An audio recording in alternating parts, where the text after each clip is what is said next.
Estamos hoy con una invitada muy especial. Esta invitada es muy especial por dos razones. Primero, porque es una amiga entrañable de nuestra coordinadora Viviana. Y segundo, porque es una persona muy interesante en perspectiva de lo que sabe y de lo que ha manejado en estos últimos tiempos. Isabel Moreno, que está con nosotros, voy a iniciar por presentarla y darle de verdad un abrazo fraterno desde aquí, desde la fría y extraña Bogotá con su clima bien raro. Un abrazo del alma hasta allá, hasta España. Isabel Moreno es bióloga. Ella tiene más de 10 años de experiencia en investigación dedicados a la carrera, a la fisiología de peces, la biología molecular y la ecotoxicología. Eso le ha permitido participar en varios laboratorios y grupos de investigación en diferentes partes del mundo. Y a la vez le ha brindado la oportunidad de conocer diferentes culturas e idiomas. Durante los últimos años ha trabajado como investigadora y también en la gestión administrativa del proyecto Glaucos de la Universidad de Vigo. Adicionalmente participa activamente en diferentes investigaciones y es muy grato recibirla a nuestra Universidad de Santo Tomás a que nos cuente sobre la experiencia que tiene. Ella tiene un tiempo limitado para esta conferencia, así que les agradezco a todos aprovecharla mucho, escucharla. Gracias, profesor Gustavo, Viviana, por la invitación, a los estudiantes, de verdad, del alma. Un abrazo. Yo creo que es muy importante, Viviana, que tú también te refieras a tu invitada para que le permitas la oportunidad de empezar a hablar con su conferencia. Perfecto, muchísimas gracias, doctora Astrid, también por su presencia y principalmente pues gracias a Isabel Moreno. Somos amigas desde hace muchos años y tanto que la considero como mi hermana. Entonces, pues agradecerle por la posibilidad que me dio, porque realmente el tiempo allá es diferente, las obligaciones y todo, pero difundir ciencia es muy importante para nosotros y adicional a eso que de pronto desde afuera uno cree que de pronto hay muchos de estas informaciones se replican y a veces no. Entonces yo creo que los estudiantes pueden ser mucho el camino para que se replique esta información, ya que estamos viviendo tiempos de crisis ambiental. Entonces creo que es muy importante que todos seamos conscientes de lo que estamos viviendo y no solo desde el ambiente, sino desde la biología molecular que nos implica a nosotros cambiar de hábitos, lo que son el cigarrillo, lo que son ciertas cosas, digamos, epigenética, que precisamente va a hablar la colega Isabel. Entonces, muchísimas gracias y pues bienvenida pues también a estos espacios como nos comunicamos nosotros en la Universidad de Santo Tomás. Muchas gracias. Bueno, muchas gracias a ustedes por la invitación, también por aceptar la idea un poco que veníamos con la profesora Viviana madurando hace un par de años, que era un poco eso, compartir experiencias. Siempre es enriquecedor tener estas oportunidades y más discutirlo con las nuevas generaciones, que son las que van a tomar el mando de lo que va a pasar, ¿no? Entonces, muchas gracias a la universidad por este espacio, a los estudiantes y a los profesores y a la decana por su presencia. Y bueno, si no hay algo más, voy a empezar a compartir la presentación, ¿vale? Bueno, entonces, como ya lo comentaron anteriormente, esta charla va sobre epigenética y sus aplicaciones. Bueno, a mí me parece interesante compartir con ustedes parte de la experiencia que yo tengo, como la decana lo comentó en el comienzo. Mi carrera de investigación se ha centrado en la ecotoxicología y esto me ha permitido, bueno, abordar la biología molecular, sus aplicaciones y ver qué es lo que está pasando en el ambiente por la actividad humana. Y esos puntos los vamos a tocar a lo largo de la charla en muchas ocasiones. Actualmente yo trabajo como investigadora en la cooperativa Zoocánica, que es una cooperativa de investigación en España que tiene varias sedes y mi área más que todo se centra en el País Vasco, en la parte de biología molecular, aunque en este momento estoy viviendo en Galicia. Les pido que si por favor tienen dudas, o les agradezco que si tienen dudas, las aclaremos al final, ¿vale? Ahora, vale, muchas gracias. Bueno, entonces, para las personas que están viendo la disciplina de biología molecular con la profesora Viviana, vamos a hacer un repasito de lo que ya han visto, y para las personas que no lo han visto o que no lo han tocado en su área de trabajo, pues vamos a hablar un poco de los conceptos básicos para que sea comprensible para todos, ¿no? Entonces, la epigenética, como su nombre lo indica, se basa en el estudio de las alteraciones que acontecen sobre el genoma, no directamente en la secuencia del genoma. Como todos sabemos, si hay alteraciones en la secuencia del genoma, estamos hablando de mutaciones, translocaciones, etc. Pero la epigenética se basa en modificaciones aledañas, pero que regulan la estructura de la cromatina. A ver, entonces, la epigenética nos... Ay, ¿pueden ver mi cursor? Sí, señora. Vale. Entonces, la epigenética nos va a dar cuenta de la interacción de nuestro material genético con el ambiente. ¿Por qué? Porque son todos los procesos regulatorios que permiten la expresión génica. Y aunque nos basemos en el ADN, la manera en la que se comunican y se expresan nuestras células es el ARN, ¿vale? Entonces, para esto tenemos que comprender desde un principio el dogma central de la biología molecular. El dogma central de la biología molecular nos dice que toda la información que tenemos en las células se encuentra depositada y almacenada en el ADN, que este ADN se puede replicar en otras células, pero que también se puede transcribir a manera de ARN. Y que este ARN puede ser el que nos va a permitir interactuar con el ambiente, sea formando proteínas que pueden ser estructurales o funcionales gracias a la traducción.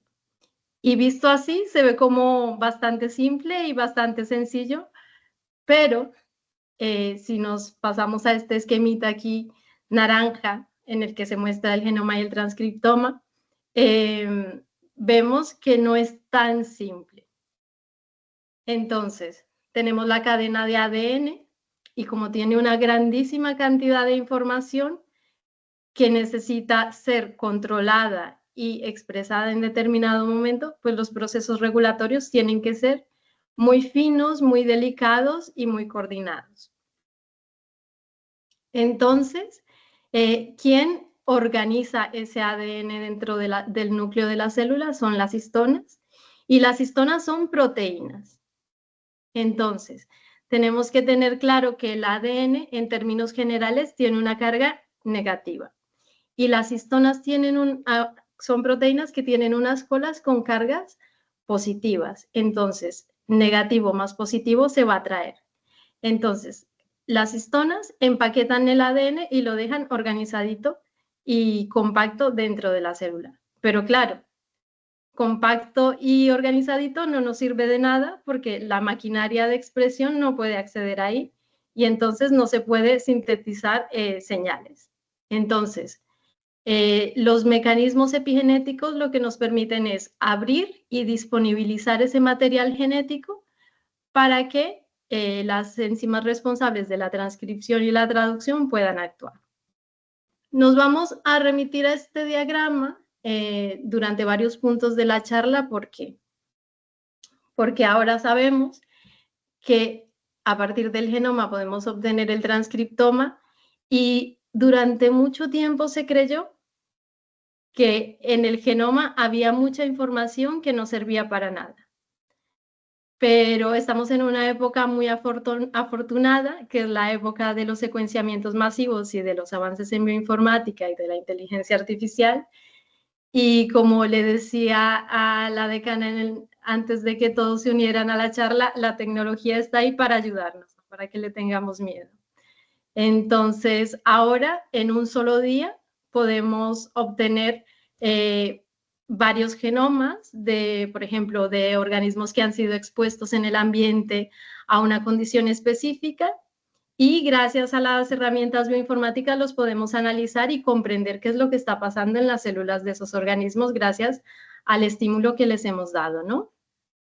Entonces, volviendo un poco al diagrama, tenemos el genoma, que es una gran cantidad de de información, el transcriptoma, que es todo el RNA que se obtiene a partir del genoma, y aunque vemos el dogma central de la biología molecular muy bonito y muy sencillo, solo el 3% o incluso menos puede codificar para proteínas funcionales y estructurales. Entonces, ¿qué es ese restante RNA? Entonces, hay RNAs de transferencias y RNAs ribosomales, que son bastante funcionales, y bueno, eso lo veremos en otro momento. Y hay una gran cantidad de RNAs no codificantes. Y en esos RNAs no codificantes nos vamos a centrar para comprender muchos de los efectos epigenéticos que comprendemos ahora. Entonces, clásicamente, o el abordaje clásico de la epigenética se ha centrado en 3 procesos: metilación, modificación de histonas y ARNs no codificantes. Pero estos procesos día a día se van descubriendo, más que todo, se van describiendo mejor, y vemos que son más complejos de lo que se aborda generalmente. Entonces, yo voy a incluir este esquema a manera de comprender de qué proceso estamos hablando de cada momento. Entonces, tenemos la metilación del DNA, que es ampliamente estudiada, ampliamente conservada; la modificación de histonas, que está comprendida por varios agentes modificantes, como puede ser metilaciones, acetilaciones, ubiquitinaciones y otros que se están describiendo incluso actualmente; la remodelación de la cromatina y los RNAs no codificantes. Les pido disculpas porque todos los esquemas, bueno, están en inglés, pero es que he intentado sacarlos, bueno, de lo que se publica en las revistas más actualizadas, y entonces toda esa información es accesible solo en inglés, y entonces aquí en gris siempre pueden encontrar las referencias del estudio del cual lo he sacado, ¿vale? Una característica muy importante de la epigenética y del control de la transcripción es que, bueno, es un proceso natural, ¿no? Es un proceso natural, y eso lo tenemos que tener en cuenta porque es la manera en la cual una célula de cerebro es diferente de una célula de hígado, por ejemplo, y en la cual una célula de cerebro es capaz de pasar un impulso nervioso, mientras que una célula del hígado es capaz de detoxificar un contaminante. Y entonces es esa regulación fina del metabolismo de unos cuantos genes la que le da esas características especiales. Pero ¿qué pasa? Que la interacción del ambiente hace que muchas de esas marcas permanezcan en el tiempo, que no le pasen solo al organismo que le pasa en ese momento, sino que se transmita a las siguientes generaciones. Y eso es lo interesante cuando hablamos, por ejemplo, a nivel de ecotoxicología, cáncer, Alzheimer, porque nos ayuda a comprender esas enfermedades desde un punto de vista regulatorio. Entonces, claro, tenemos que se puede generar un tipo de estrés que afecta no solo al organismo que está siendo sometido al estrés, sino también a sus células germinales. Y para comprender todos estos procesos, desafortunadamente tenemos que hacer experimentos con animales de laboratorio. Todavía no hemos llegado al punto en el que no se deban utilizar. Y es una manera bastante rápida de obtener resultados y comprender, por ejemplo, qué es lo que hacen los contaminantes en nuestra salud, y tal vez llegar a prohibir su uso. Entonces, los efectos epigenéticos pueden ser multi o transgeneracionales. Entonces, multi es que afecta a varias generaciones, y transgeneracionales es que afecta incluso a generaciones que no han sido sometidas. Entonces, como nosotros sabemos, bueno, los mamíferos tenemos el componente materno y el componente paterno. Entonces, es diferente estudiar, por ejemplo, los efectos transgeneracionales de la línea paterna que de la línea materna. Entonces, aquí este diagrama me parece muy ilustrativo porque les permite ver en colores qué es lo que está pasando. Entonces tenemos un padre que está siendo expuesto y sus células germinales de otro color. Entonces sus células germinales van a dar origen a otro organismo. Y podemos ver si las marcas epigenéticas se han mantenido de una generación a otra, multigeneracional. Pero si este tiene un hijo que mantiene todavía esas marcas y que no ha sido expuesto para nada al contaminante, como es nuestro ejemplo principal, pues ya decimos que estamos hablando de efectos transgeneracionales. Con la línea materna es diferente.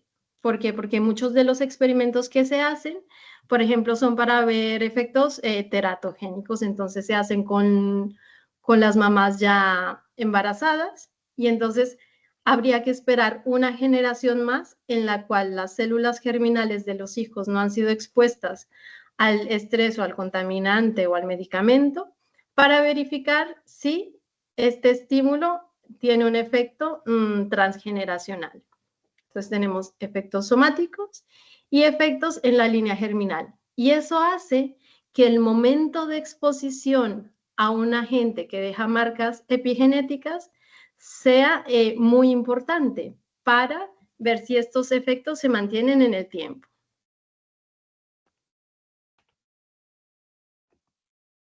Entonces, a nivel de ecotoxicología, se usan mucho los modelos de ecotoxicología acuática. A ver, nosotros dependemos del agua para todo y es muy importante saber si los contaminantes que están en el ambiente se mantienen y qué efectos generan. Una cuestión interesante de los modelos de peces, que son con los que yo más he trabajado, es que su reproducción es rápida, pero a nivel de biología molecular muchos mecanismos son conservados, entonces los resultados de exposición pueden ser extrapolables incluso a mamíferos. Entonces, como muchos peces tienen fertilización externa, pues tal vez los efectos epigenéticos de la línea materna y de la línea paterna se pueden evaluar mucho más rápido que, por ejemplo, en ratones.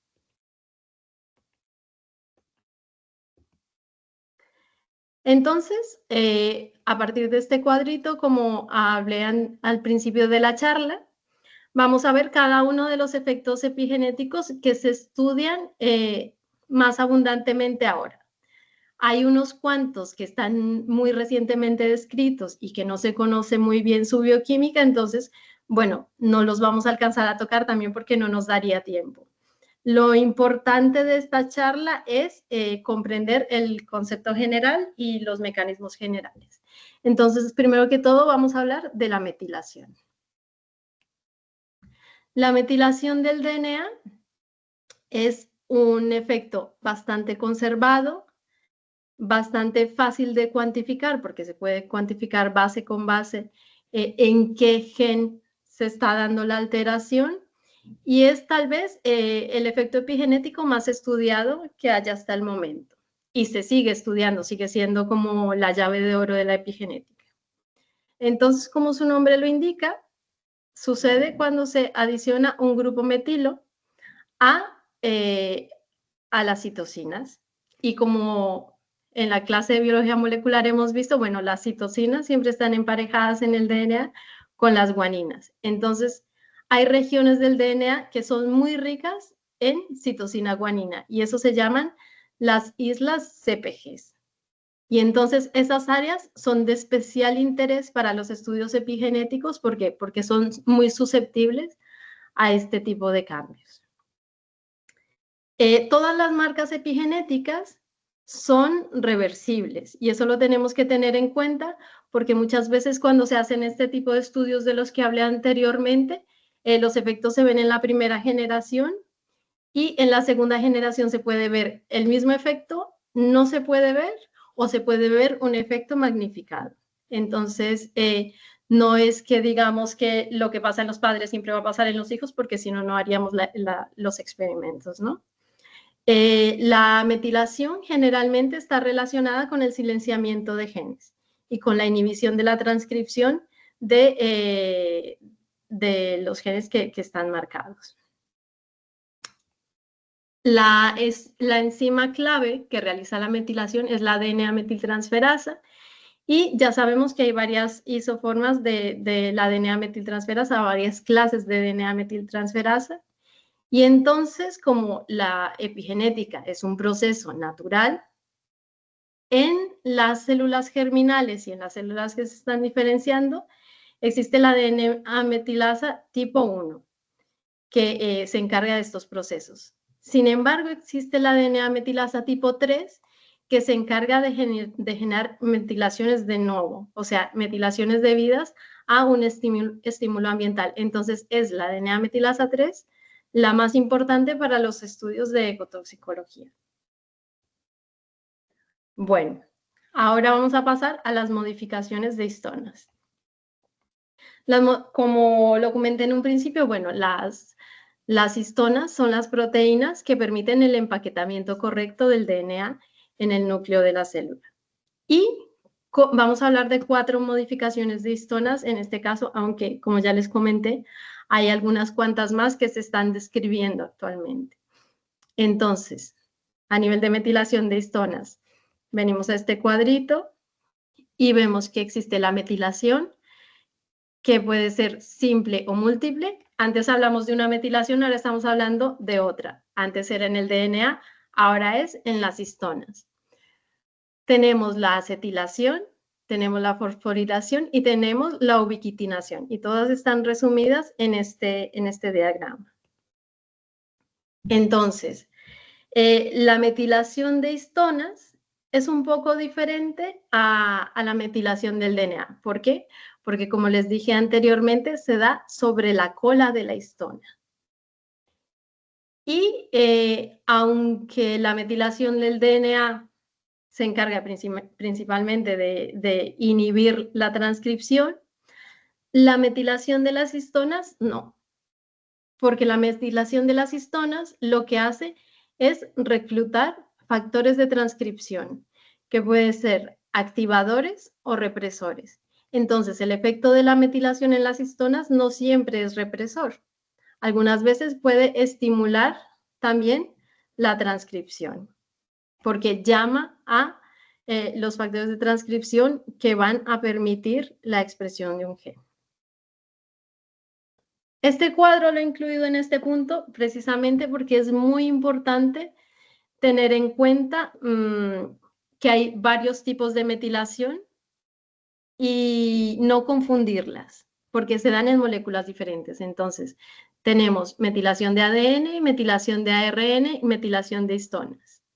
La metilación del ARN, que es de la cual no había hablado, es un proceso de regulación posttranscripcional. Entonces, a nivel epigenético estamos intentando, aunque se van a mezclar en algunos puntos, cuando hablamos de metilación del ARN, estamos hablando ya después de la transcripción. Mientras que la del ADN lo que hace es un silenciamiento anterior o una regulación de la cromatina para activar o reprimir. La realizan enzimas diferentes, todas son metiltransferasas, pero cada una es DNA metiltransferasa en el caso del DNA, ARN metiltransferasa en el caso del RNA e histona metiltransferasa en el caso de las histonas. Y cada una de estas tiene una función específica en determinado momento celular. Entonces, es importante comprender esto para no confundirlas por más de que tengan un nombre muy similar. Vale, ahora vamos a hablar un poco sobre la acetilación. La acetilación, como su nombre lo indica, es unir un grupo acetilo a la cola de la histona. Entonces habíamos dicho que las colas están cargadas positivamente y el acetilo lo que hace es dejarlas cargadas menos positivamente. Y si están menos positivamente, pues el ADN no se va a unir a ellas con tanta facilidad y va a estar en una configuración un poco más abierta y ahí van a poder acceder todas las enzimas responsables de la transcripción para la expresión génica y la van a permitir. Como les comenté desde un principio, todas estas marcas son reversibles hasta determinado punto porque bueno, una célula no está haciendo lo mismo en todo momento. Entonces, por ejemplo, durante el día hay momentos de alerta y hay momentos de sueño, entonces son regulaciones finas que se dan por variaciones, y para que se den estas variaciones tiene que haber un equilibrio. Entonces, así como hay acetilasas, hay desacetilasas que lo que hacen es lo contrario, permitir que se cierre quitando esa marca epigenética. La acetilación se da por la unión del grupo acetil que viene del acetil-CoA. Y el acetil-CoA es un producto intermediario de muchos procesos metabólicos. Entonces, es una marca, bueno, bastante fácil de tener, porque son procesos que se dan en todas las células. El sustrato de esta reacción viene de muchas reacciones celulares. Y en términos generales, la acetilación se toma como, bueno, una marca de activación, porque la cromatina está abierta y la maquinaria puede acceder para la expresión génica. Tenemos la fosforilación y la ubiquitinación. Entonces, la fosforilación es adicionar un grupo fosfato, y como sabemos, bueno, el fosfato también está en grandes cantidades en las células. Y disculpa. Y la fosforilación actúa de manera similar a la metilación de las histonas, sin embargo, lo hace en momentos específicos de la célula. Entonces se cree que es un control fino paralelo a la metilación, pero para momentos específicos. Y finalmente, entre las modificaciones de histonas tenemos la ubiquitinación. La ubiquitinación puede ser simple o múltiple. Cuando es simple, es una regulación fina y reversible. Cuando es múltiple, está señalando la histona para su degradación. Entonces ya es otro proceso aparte que es como más definitivo, por decirlo así.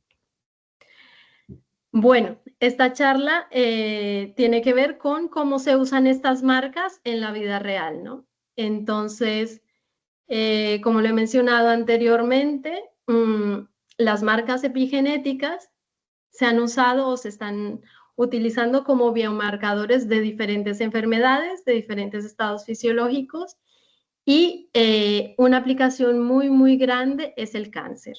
Entonces, esta tabla es de un estudio de cáncer de páncreas, en el que se muestra como marcas de metilación de histonas, de acetilación y de ubiquitinación regulan diferentes procesos celulares que lo que hacen es promover el origen de los tumores, regular la proliferación celular, por ejemplo, inhibir la apoptosis, y todas esas complicaciones sumadas debidas a los mecanismos epigenéticos nos llevan ¿a qué? A un estado de cáncer. Entonces es muy interesante ver estas descripciones complejas, cómo nos permiten un panorama general de un estado de enfermedad en un organismo. Bueno, vamos a hablar ahora de los complejos de remodelación de cromatina. Los complejos de remodelación de cromatina se dan por familias de proteínas que lo que utilizan es el ATP, de la hidrólisis del ATP, para despegar la histona del DNA, creando así un bucle que permite tanto el acceso de la maquinaria de transcripción como el desplazamiento de la histona hacia diferentes puntos del DNA. Entonces, las familias más descritas hasta ahora son la SWI, la SNF, la CHD y la INO. Bueno, estos mecanismos, como lo vimos desde el principio, son mucho menos estudiados, por ejemplo, que la metilación del DNA. Y finalmente vamos a hablar de un gran grupo de moléculas que son los RNAs no codificantes. Entonces, nos remitimos hacia el esquema del comienzo de la presentación, en el que tenemos el genoma. A partir del genoma tenemos el transcriptoma, el RNA codificante Y de entre todo ese transcriptoma que algún día se dijo que o eran restos o era basura, tenemos un montón de moléculas funcionales que están regulando finamente todos los procesos de transcripción, de traducción y que están permitiendo a la célula funcionar.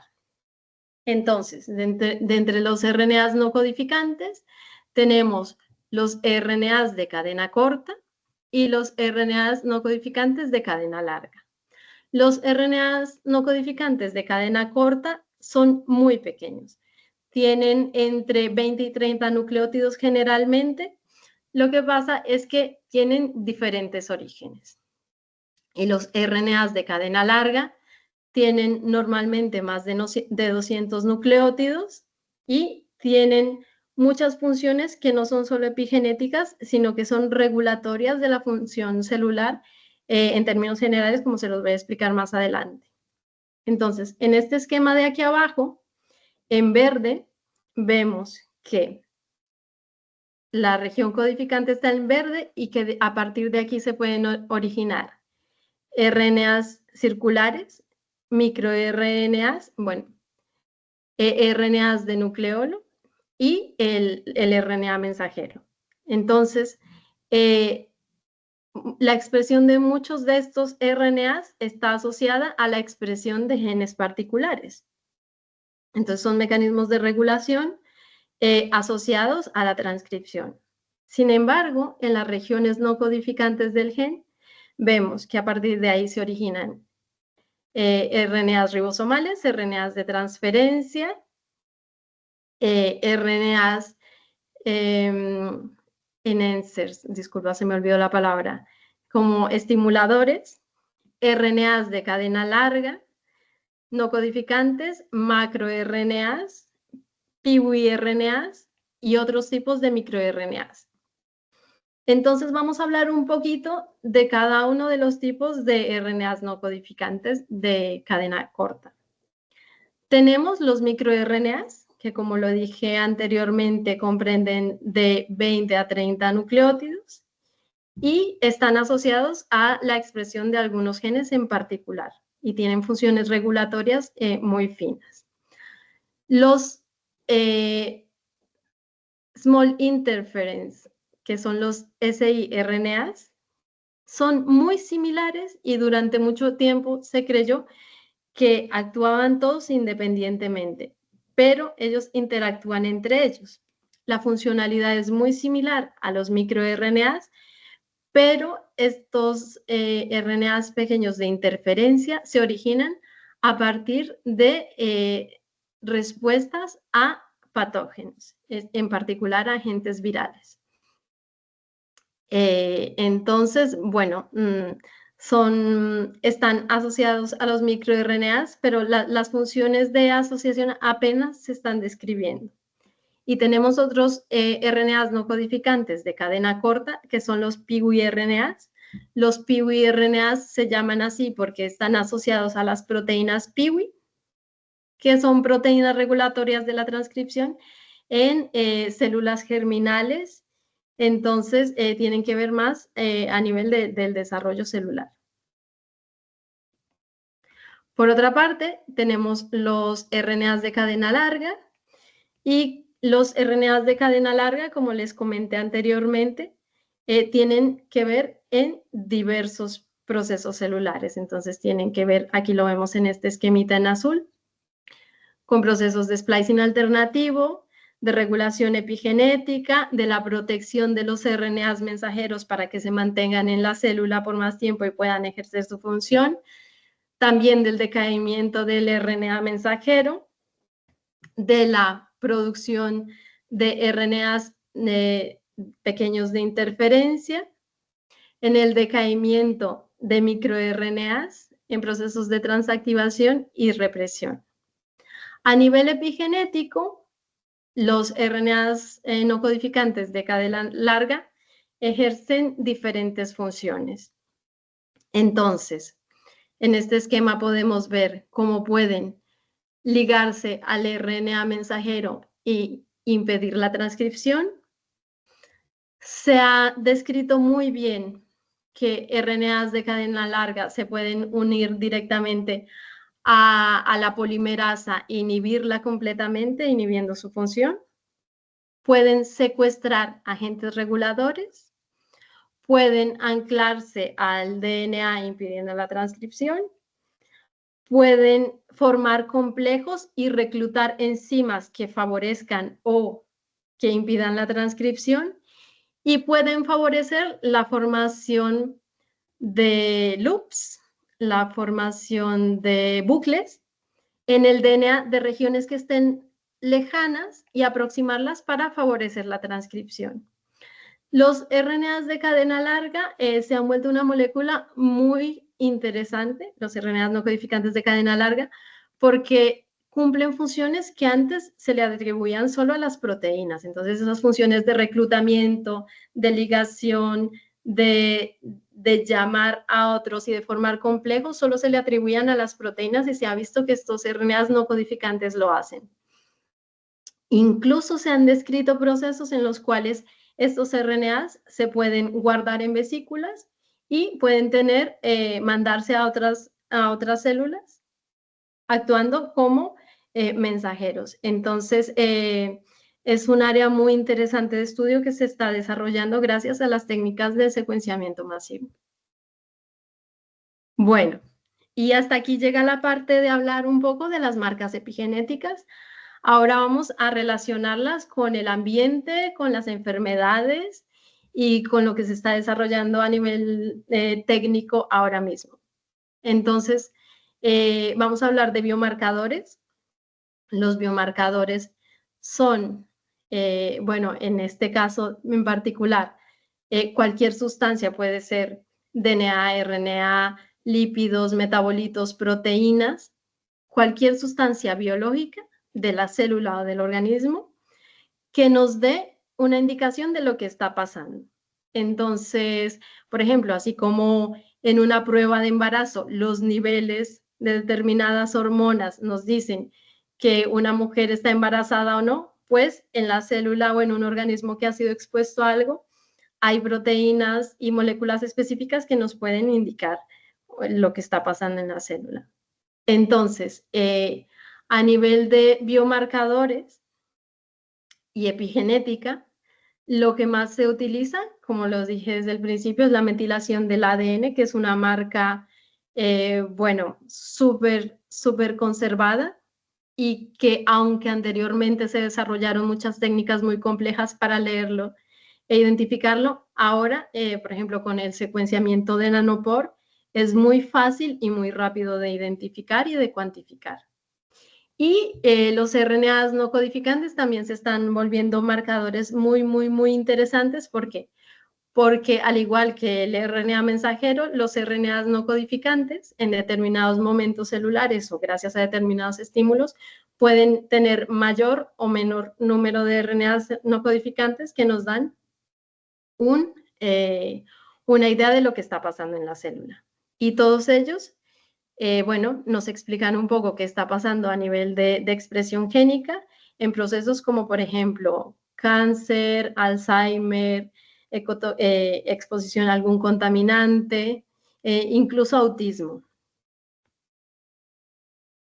Entonces, ahora vamos a hablar un poco de contaminación.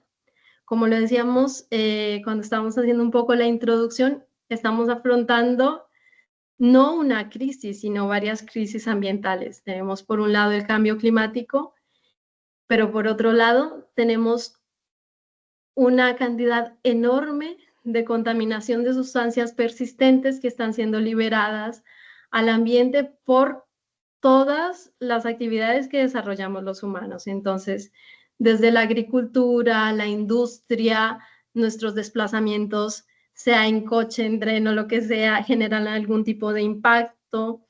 Los medicamentos que usamos, los anticonceptivos que usamos, todo eso impacta en el ambiente. Muchas veces se queda ahí y son las futuras generaciones las que van a lidiar con los efectos de lo que estamos generando ahora. Bueno, ya nosotros estamos lidiando un poco con lo que hicieron nuestros antepasados, pero desafortunadamente, como son muchos bioacumulables, pues tenemos que hacer algo para intentar frenar o cambiar nuestros estilos de vida para que nuestro impacto sea menor. De entre la contaminación, yo he dedicado gran parte de mi carrera, más de 10 años, a estudiar a los disruptores endocrinos. Entonces, los disruptores endocrinos, como su nombre lo indica, son sustancias que afectan el metabolismo hormonal. Y como nosotros sabemos, toda la señalización interna y toda la comunicación de nuestras células se da gracias al sistema hormonal. Las hormonas coordinan todos los procesos, pero principalmente y en un inicio se estudiaron solo los efectos reproductivos. Ahora se sabe que los disruptores endocrinos tienen efectos, por ejemplo, menos estudiados, que son a nivel tiroideo y a nivel de adipogénesis.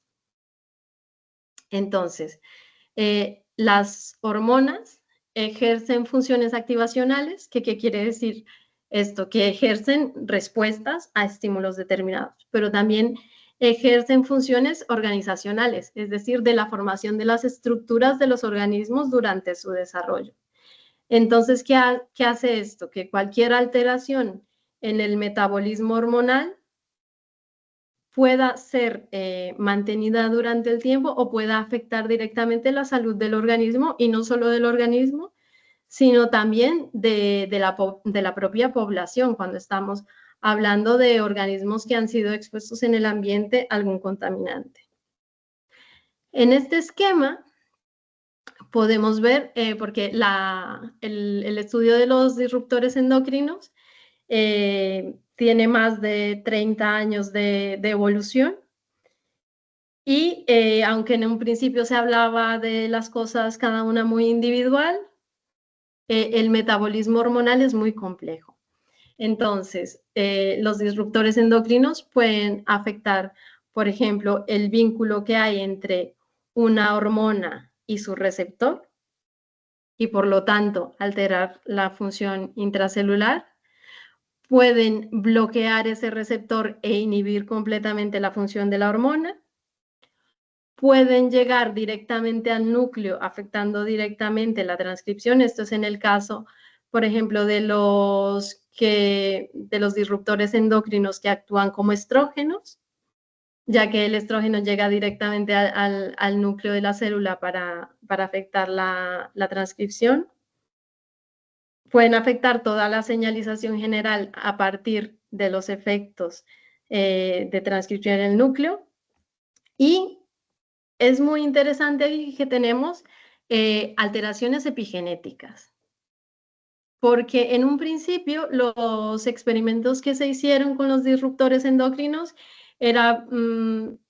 vinieron, porque la ecotoxicología viene desde un libro muy interesante que se llama La primavera silenciosa, de Rachel Carson, y en ese libro ella describía un poco cómo a partir de las fumigaciones en los campos en los que ella vivía, una primavera ella no escuchó a los pájaros cantar, por eso se llama el libro así.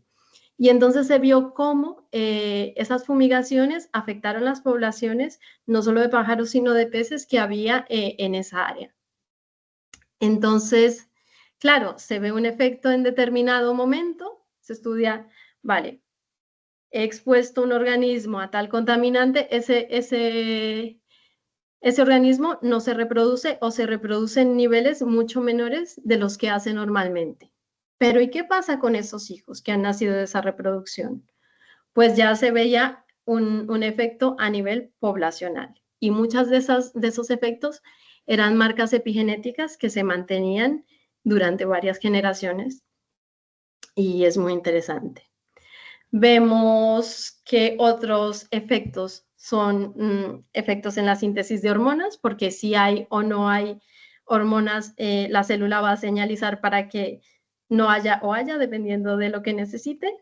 Y por lo tanto también se va a influir en el transporte hormonal, la distribución de los niveles circulantes de hormonas, la degradación de hormonas y el estado celular como un todo. Entonces, efectos de los disruptores endocrinos como epigenéticos, bueno, se han caracterizado varios. Entre los más estudiados se encuentra la metilación del DNA, tal vez no lo mencioné, pero el SAM es la S-adenosinmetionina y esta es la sustancia a partir de la cual se van a realizar todas las metilaciones porque es el donador universal de grupos metil. Entonces, aunque es un producto intermediario del metabolismo y es fundamental para las regulaciones epigenéticas. Se ha visto que los disruptores endocrinos pueden ejercer como modificadores de histonas, diferentes tipos de modificaciones de histonas, y actualmente muchos estudios se están enfocando en verificar los niveles de RNAs no codificantes y sus alteraciones a partir de exposiciones a este tipo de contaminantes. Como comenté al principio de la parte de disruptores endocrinos, y como lo he verificado yo misma mediante algunos experimentos, los disruptores endocrinos afectan principalmente al metabolismo lipídico. Entonces tenemos que se afecta el metabolismo lipídico, se afecta el transporte de colesterol y entonces las células tienen o no sustrato para generar hormonas esteroides y por eso se desencadenan todos estos procesos. ¿Qué pasa? Que ahora a nivel ambiental tenemos muchos factores que están presionando para procesos de obesidad. Entonces, siempre escuchamos, bueno, que la sociedad en general está tendiendo a ser más obesa. Pero no es solo un factor, es un cúmulo de factores que están favoreciendo que esas marcas epigenéticas favorezcan la obesidad. Entre esas tenemos el estrés de nuestras dinámicas de vida genera marcas epigenéticas, dieta, nuestra dieta también, no solo porque comamos muchos carbohidratos o no, sino porque ahora disponemos de una cantidad de alimentos excesiva que ninguna de las generaciones anteriores dispuso.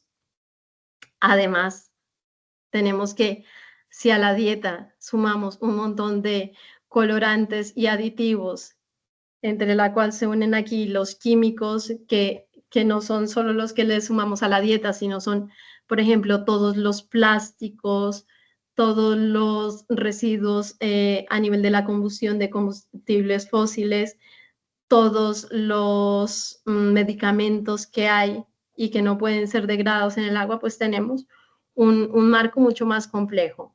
Fumar, bueno, yo creo que las generaciones actuales están muy informadas de que fumar es pésimo.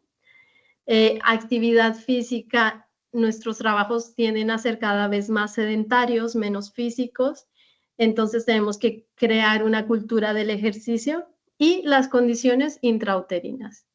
Las condiciones intrauterinas, bueno, yo creo que engloban un poco todo esto. Entonces, este estudio es muy interesante porque aunque hablaba de todos estos agentes como presionando para la obesidad, tenemos que los contaminantes más ampliamente descritos también tienen efectos obesógenos y efectos de desregulación endocrina. Entonces voy a detenerme un segundito en algunos de estos contaminantes porque me parece importante que ustedes conozcan un poco de dónde vienen. Entonces tenemos el bisfenol A. El bisfenol A es una sustancia prohibida en Europa, pero ¿qué es lo que pasa? El bisfenol A se usa ampliamente para la producción de plásticos y cuando fue prohibido en Europa, lo que hicieron fue modificar un enlace de la molécula y producir bisfenol F, bisfenol S, y a nivel estructural es prácticamente la misma molécula. Lo que pasa es que no se tienen estudios que demuestren que es mala. No es que no sea mala. Ahora ya se están realizando estudios que evidencian que es igual, que son iguales o peores de malas que la molécula original. Pero a nivel industrial, ese es el problema, que la industria va muy rápido, se liberan al ambiente contaminantes de los que no se tienen idea y luego se demuestra que son nocivos, pero demostrar que un contaminante es malo hasta que se prohíba genera millones en gastos de demostrar esos efectos nocivos. Entonces, es eso, utilizado ampliamente en botellas de agua, recubrimiento interno de comida enlatada, sellantes dentales y plásticos en general. Y tiene acciones obesógenas y genera marcas epigenéticas. El dietilmetilvestrol es una sustancia que se usó para prevenir abortos espontáneos en los años 70 y bueno, desafortunadamente, aunque se usó como un medicamento, las hijas y las nietas de las mujeres que utilizaron este tratamiento tuvieron diversos efectos a nivel reproductivo y fueron como una generación marcada por la exposición a esta sustancia. Tenemos los talatos. Los talatos son un grupo enorme de moléculas que se usa para la producción de todo tipo de plásticos, entonces se usan como flexibilizantes, como colorantes, estabilizantes. Tenemos una diversidad increíble ahora de productos plásticos, incluyendo ropa, muebles, todo lo que estamos en la era del plástico, y todo esto lleva talatos, que los talatos, al usarse como aditivos, no están por decirlo así, en la malla de la estructura del plástico, sino que están libres, entonces se pueden liberar fácilmente al ambiente, sea por radiación ultravioleta, cambios de temperatura, etcétera, etcétera, abrasión. Entonces, son muy fáciles de pasar a, por ejemplo, cuando calentamos comida en el microondas, esos talatos pueden migrar a la comida y los estamos consumiendo cuando consumimos esta comida contaminada. Bueno, voy a cortar aquí un poco para no hacerlo tan largo. Organoclorados y organofosforados persistentes son altísimamente persistentes y acumulables. Contaminantes que inhalamos por la combustión de quemas, contaminación industrial, industria automovilística, incluso, bueno, erupciones volcánicas, que bueno, eso ya no depende de nosotros, y retardantes de llama, que si se fijan en la etiqueta de sus ropas, muchas de estas dicen no acercar al fuego, pues para que la ropa no se queme muchas veces le ponen retardantes de llama y esos están en contacto directo con nuestra piel en todo momento. Entonces, esta charla, como lo dijimos en un principio, es más que todo para que tomemos un poco conciencia sobre nuestros hábitos, sobre lo que estamos haciendo y sobre lo que podemos cambiar para tal vez volver un poquito hacia la naturaleza, hacia lo más simple y para que nuestras generaciones futuras, bueno, no estén tan afectadas por nuestro estilo de vida. Bueno, muchas gracias a todos por su atención y ahora yo creo que podemos pasar a la sección de preguntas. Muchísimas gracias, Isabel Moreno. Realmente es muy interesante. Yo creo que al comienzo nos explicaste mucho del tema de la metilación que se aborda, claro, muchísimo más avanzada desde todos los estudios que llevas realizando. A mí sí me gustaría como hacerte una pregunta y es respecto a los estudios sobre COVID, porque después de que se presentó el COVID-19 se han encontrado estudios donde se han encontrado patrones donde el COVID también, las vacunas o cuando nos dio COVID a las personas, se hicieron procesos de metilación. ¿Qué tan cierto es estos estudios? O si los has visto o has encontrado alguno de tus artículos y esto. Yo en particular no he estudiado sobre los efectos del COVID. Sí que me parece muy interesante que en el momento en el que surgió la vacuna, cuando se crearon las vacunas del ARN, vimos un proceso muy interesante que es un medicamento tarda muchísimo tiempo en ser aprobado, en ser testado para su liberación, ¿no? Y la pandemia hizo que se liberara muy rápido, sin que se estudiaran los efectos, tal vez tan a profundidad los efectos que esto podía tener a nivel más global, y ahora que tenemos las herramientas para estudiar la epigenética, pues los efectos que estos pueden hacer a posteriori. Entonces, discúlpame, no te puedes responder tu pregunta como tal, pero sí que, bueno, hacer un estímulo y hacer repetido, seguramente, por ejemplo, vemos después de los COVID persistentes, la fragilidad con la que quedaron algunas personas, la pérdida completa de olfacción o de gusto, que seguramente son procesos que han quedado marcados en el genoma de las personas. Tranquila. No, yo solamente preguntaba si que era como cierto, pero adicional a ello, yo quiero decir claramente que yo sí estoy a favor de las vacunas, ¿sí?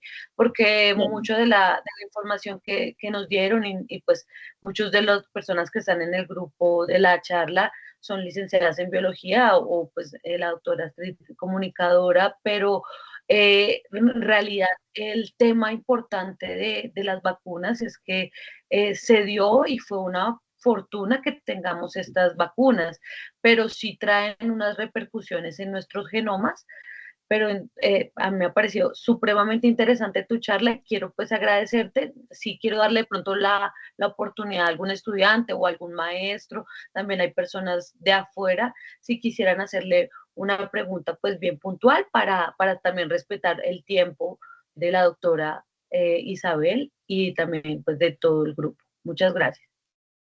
Gracias. Estoy leyendo una pregunta.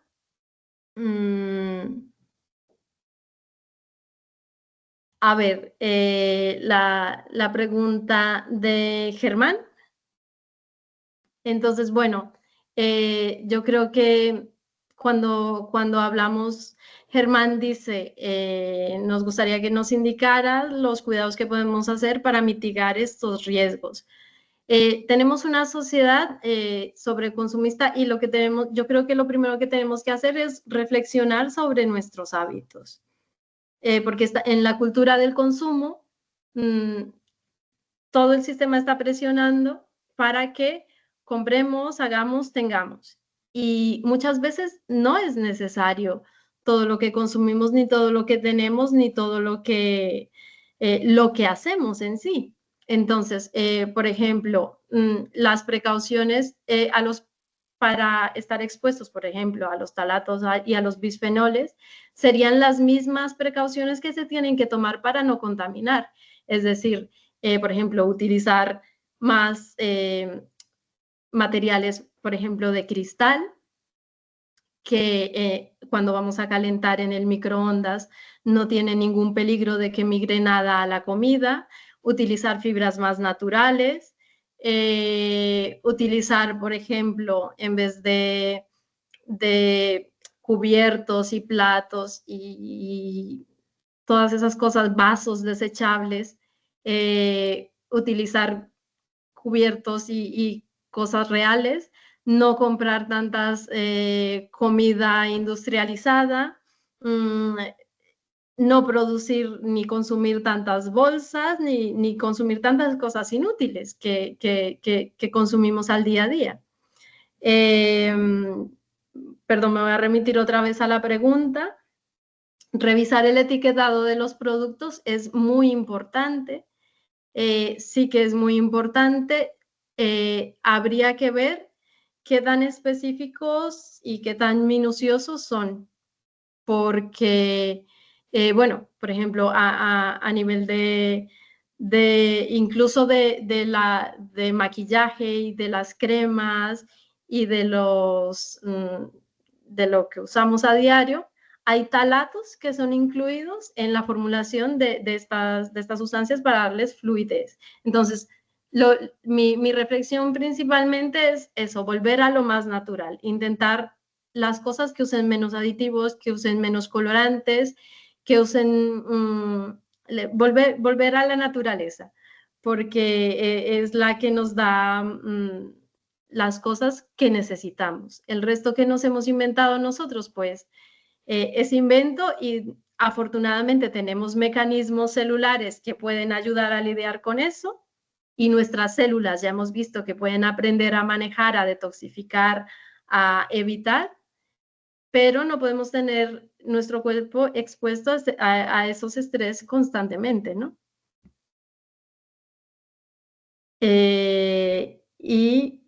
Bueno, en general es eso, reducir la cultura del consumo. ¿Alguien tiene alguna otra pregunta? Sí, el doctor Julio César quiere preguntarte algo.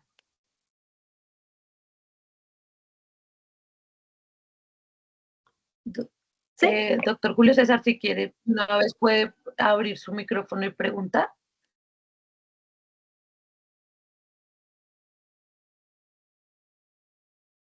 No se escucha. No se le escucha. No se escucha. Se le ve, pero no se le escucha.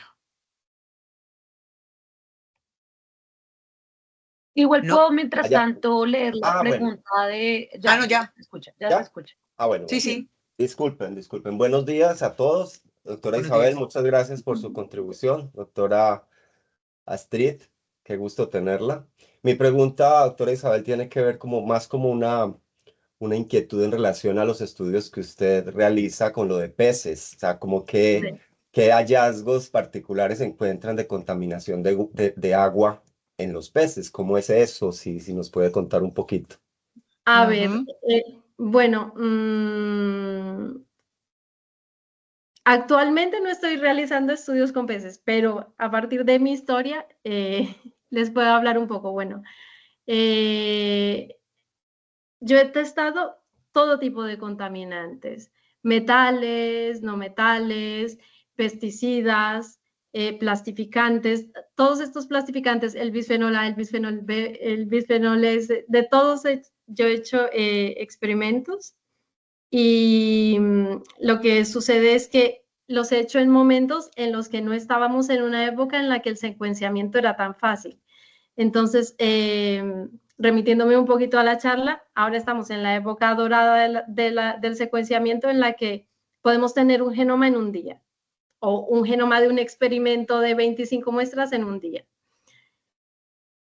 Pero lo importante de esto es, para simplificar un poco, porque no podemos estar produciendo genomas y transcriptomas de todo lo que se nos ocurre, es tener biomarcadores. Y los biomarcadores son una sola molécula que puede reaccionar a varias sustancias. Entonces, como por ejemplo, durante mi trabajo en el grupo de investigación marina de la Universidad de Vigo, lo que yo hice fue generar una batería de biomarcadores que se testaban con diferentes tipos de plástico, con plásticos que tenían aditivos, con plásticos que no tenían aditivos, con los aditivos solos, y ver qué era lo que pasaba en esa batería de biomarcadores. Y esos biomarcadores eran de disrupción endocrina, entonces eran sustancias no, biomarcadores estrogénicos, biomarcadores androgénicos, biomarcadores tiroideos y biomarcadores de transporte lipídico, que siempre, y por eso yo lo dije durante la charla, siempre quien daba respuesta, podía la respuesta no llegar a nivel de andrógenos, a nivel de estrógenos, pero sí al punto clave en el que el colesterol pasa por la mitocondria para formar las hormonas esteroides. Y entonces es muy interesante ver cómo tenemos todas estas alteraciones hormonales, pero también tenemos anteriormente, por ejemplo, una propensión a acumular grasa y una desregulación de la distribución del colesterol en el metabolismo. Entonces, a nivel ambiental, es una alternativa mucho más ecológica, diría yo también, generar eso, un modelo en el que con pocos biomarcadores se pueda ver si sí o si no, y ya a partir de ahí testar y las sustancias que den alguna señal, sí, hacerles un estudio tan completo y tan profundo, también para ahorrar recursos, que en ciencia son escasos. Gracias. Muchas gracias. No sé. Ya hay dos manitos más, la doctora Astrid, pero un segundito, Doc, le voy a leer un momentico la pregunta de la estudiante Edith y ya para también respetar a la estudiante. La Claro. estudiante Edith escribió que buenos días, Isabel, teniendo en cuenta lo que mencionabas respecto a que las marcas son reversibles en el caso de que una persona sea diagnosticada con cáncer, es posible que los cambios de sus hábitos puedan ayudar a combatir la enfermedad o alteraciones celulares generadas por irregularidades en el ciclo celular. Esa es la pregunta. ¿Astrid? No. Edith. No, ella es sí. Edith, muchas gracias por la pregunta. A ver, el tema del cáncer es un tema muy complicado, es un tema que a nivel mundial se le están invirtiendo millones y millones y millones en estudios y que no hay una respuesta sola. Depende del tipo de cáncer y depende porque, por ejemplo, hay cánceres que tienen un componente genético muy grande, pero que no se manifestarían si ciertos hábitos de la persona no favorecieran esa condición, como por ejemplo el cáncer de pulmón, que yo creo que es el ejemplo como más claro que tenemos todos, porque es como el más accesible, ¿no? Entonces, a mí me parece muy, muy comprometedor darte una respuesta de sí o no. Lo que sí es que el cáncer es multifactorial, sí que tiene un gran componente de regulación epigenética, pero también tiene un gran componente genético en sí, porque puede ser una mutación, puede ser una translocación que venga de una manera más fija en el genoma, por decirlo de alguna manera. Entonces, la verdad yo no tengo experiencia con el cáncer en sí, pero si tú te fijas, para cualquier enfermedad, sea obesidad, sea una enfermedad cardíaca, sea lo que sea, ¿qué se recomienda siempre? Cambio en los hábitos. Y ya parece hasta un mantra un poco tonto, pero es lo que verdaderamente nos mantiene saludables y nos mantiene, incluso nuestros niveles hormonales los mantiene bien. Una alimentación balanceada, hacer ejercicio. ¿Por qué? Porque el ejercicio nos ayuda a liberar hormonas que nos hacen sentir mejor, nos ayudan a oxigenar, estar en contacto con la naturaleza. Se han hecho muchos estudios en los que en las zonas en las que hay, por ejemplo, más naturaleza, las personas reportan niveles menores de estrés. Entonces, cambios en los hábitos siempre van a ser, si son para bien, siempre van a ser favorables. Lo que pasa es que hay situaciones en las que ya puede que no haya nada que hacer o son situaciones muy complejas que ya están predestinadas en sí. ¿Sí me hago entender? Perfecto. Le vamos a dar la palabra a la doctora Astrid también, que tiene una pregunta. Gracias, querida Vivian. Pues, querida doctora, yo quería preguntarle algo desde la muy posible ignorancia frente al tema particular que ustedes manejan muy bien. Creo yo, con lo que evidencié en la conferencia, que por cierto me pareció muy interesante y aprendí mucho, que el entorno nos afecta profundamente, la contaminación hace que nuestra vida disminuya, que las enfermedades se vuelvan mucho más, no sé, duras, que proliferen más. Pero particularmente la pregunta es sobre la otra parte. Ese avance en la medicina, en la microbiología y en la biología, hacen que nuestra vida también sea más larga, de una forma que no es adecuada tampoco. Hay un proceso de longevidad del ser humano que parece que estamos superando, que ya hay muchas personas que tienen más de 100 años. Entonces, particularmente la investigación que se ha hecho, la información que usted tiene, ¿cree que también esos avances tecnológicos han posibilitado que nuestra vida sea más larga y que sea mejor? Astrid, yo creo que, no sé si usted es bióloga, pero yo creo que compartimos muchos puntos de vista. A mí me parece que como animales que somos, tenemos una edad biológica hasta la que nuestro cuerpo dice ya no más.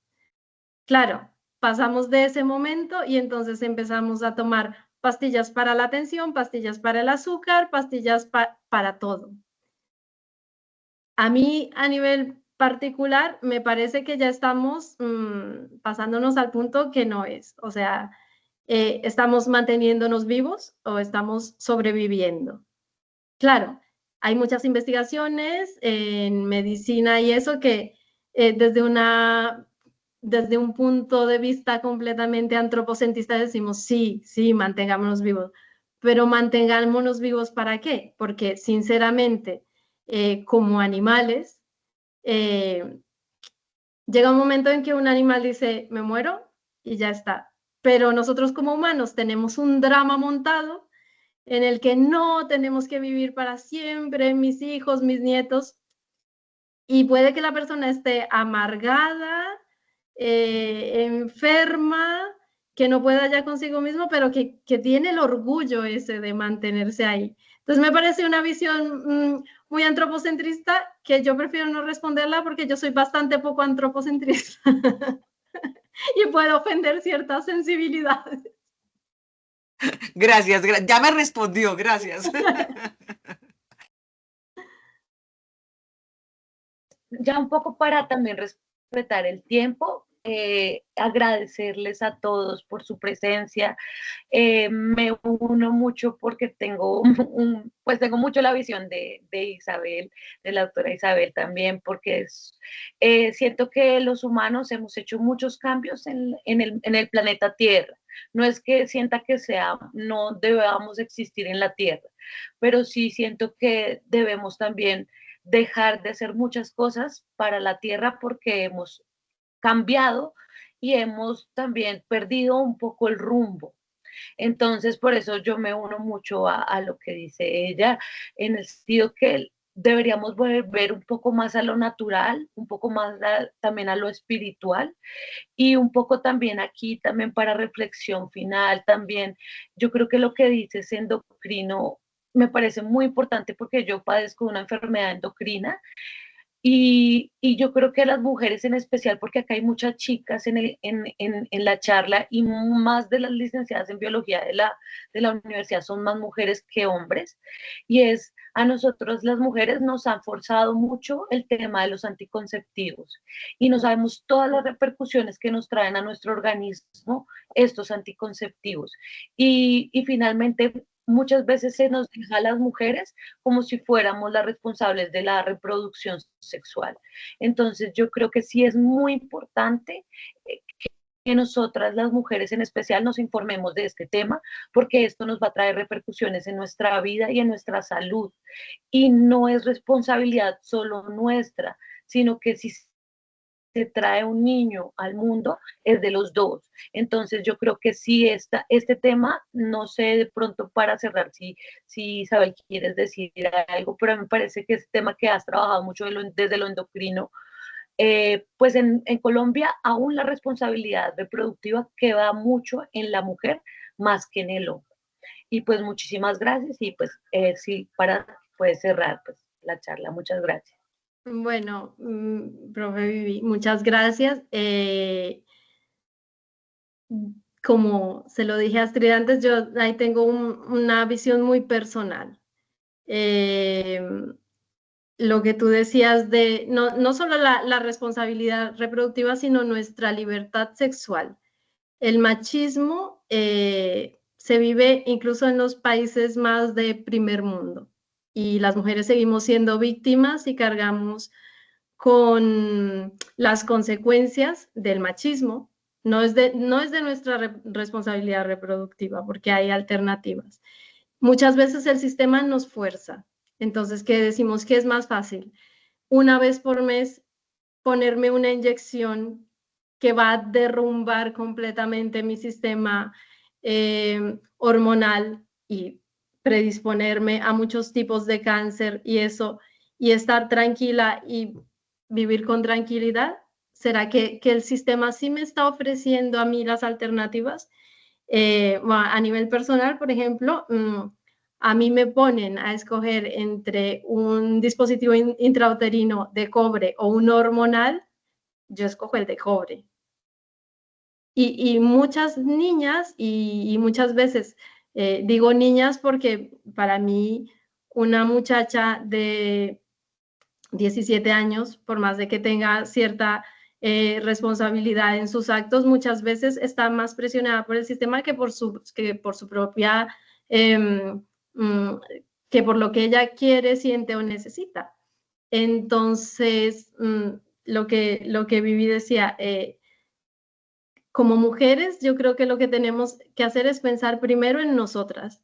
Siempre hemos estado obligadas a pensar en los demás, en los hijos, bueno, a nivel cultural, ¿no? Pero estamos en un momento en el que podemos aprovechar y decir, ¿qué es lo que me sirve a mí? Pensar, voy a tener este anticonceptivo, ¿por qué? Y sin contar que cuando estoy, por ejemplo, metiéndome un chute de hormonas mensualmente al cuerpo, cada vez que estoy yendo al baño, estoy liberando al ambiente, y más en lugares donde no hay plantas de tratamiento de agua, y aún habiéndolas, no hay la degradación de los anticonceptivos que hay. Esos estrógenos pasan directamente al ambiente y pasan a las poblaciones de animales que viven ahí.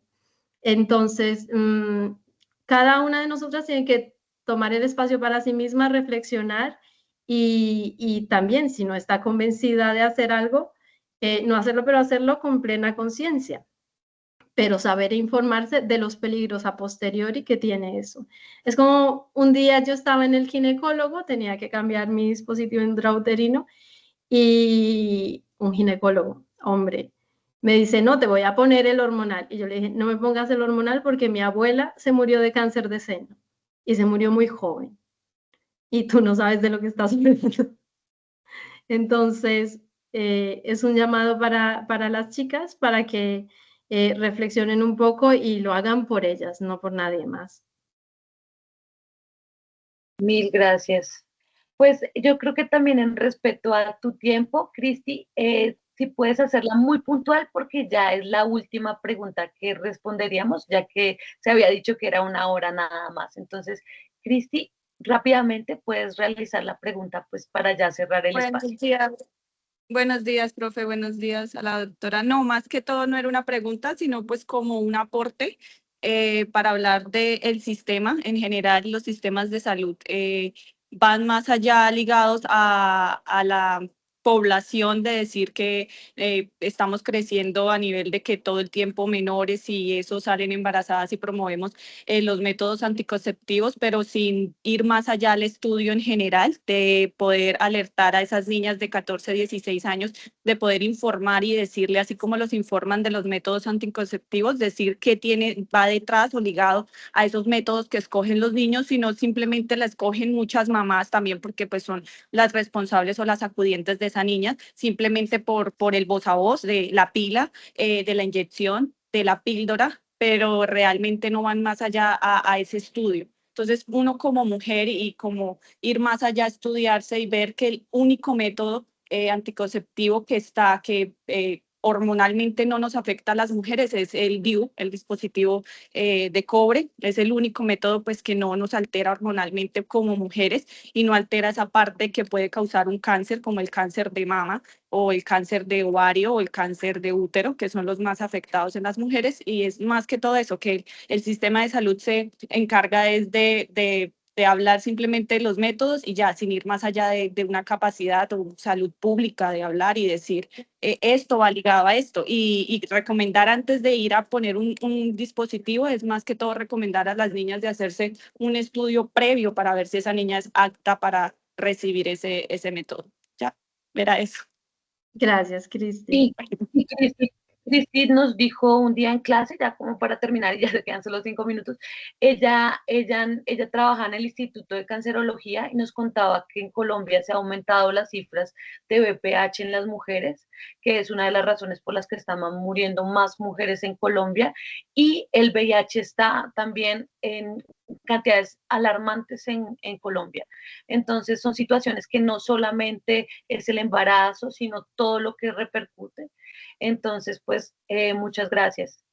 Dale. Nada, disculpa, solo voy a hacer un apunte para cerrar.